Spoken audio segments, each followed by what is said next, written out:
My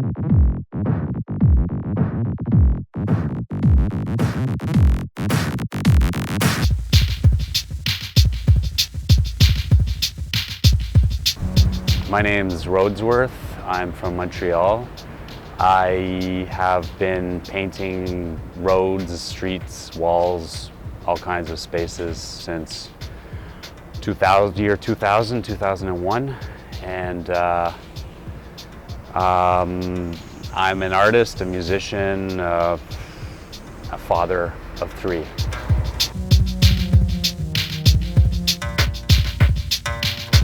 Yeah, I started painting in Montreal on the street in around, year 2001 actually. And even when I started painting on the streets, I didn't really consider it art necessarily. It was more, I saw it more as a form of activism actually at the time. And I really started actually, the first time I painted a street, I was painting bicycle symbols around Montreal. Because at the time there was a sort of lack of, I would say, respect for the cyclist, and that was, in the form of a lack of bicycle path infrastructure, and so that was sort of my cause when I first started. But I was also very influenced by the artist Andy Goldsworthy, who is, an artist that I discovered, and I really wanted to sort of do something in that vein. I really wanted to create something in the spirit of Andy Goldsworthy, and who's a land artist and who works mostly in nature and with natural elements. And I wanted to translate that sort of spirit into the city, into an urban setting. When 9/11 happened, it sort of put my street art practice, if you will, into overdrive. It kind of like pushed me to want to, be more expressive, I guess, because I really felt at that time there was a real sort of shutdown on all levels. There was this sort of, especially in North America, there was this sudden, it was like a vacuum all of a sudden after 9/11 happened. There was this real atmosphere of fear, I think, and I would argue that I think a lot of street art came out of that sort of atmosphere. I think street art is somewhat of a reflection. It comes from a generation that was exposed to advertising, for one thing. We were definitely heavily influenced by advertising, this publicity and propaganda, really. So, in my opinion, street art is a sort of a reaction to propaganda, in a sense.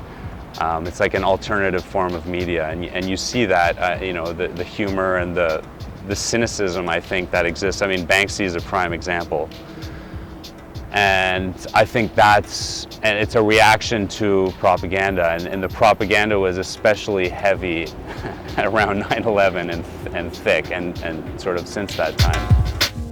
Yeah, so I was doing this for several years, and then I got arrested in 2004, and there was quite a significant, I didn't realize, but they had been building a file on me for some time.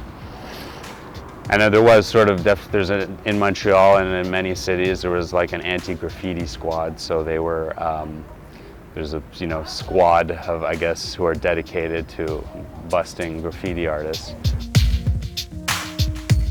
So that was another thing, that was another reason for wanting to, I really was sort of wanted to pushing the boundaries of free expression. We call ourselves lovers of freedom of expression in the West, but when you really put it to the test, you realize that we're not. I mean, the laws are actually there to quash expression, in a sense. I would do it. I would be a lot more careful. I think I would have liked to have a longer career, so to speak, as a street artists. I remember the thing I regretted most when I was arrested was, at the time I was a little bit like an addict. I wasn't concerned about the consequences so much. I was just upset that I wasn't going to be able to continue. I had all these, ideas and things, projects I wanted to accomplish, and this was putting an end to all that. So that was my biggest regret. Part of the thrill for me of doing it was the anonymous factor, and doing something and not having it attached to a person or a personality or whatever, and that was a big part of it. So it sort of lost the sort of power for me and the impact when I got outed and when it became known who I was. So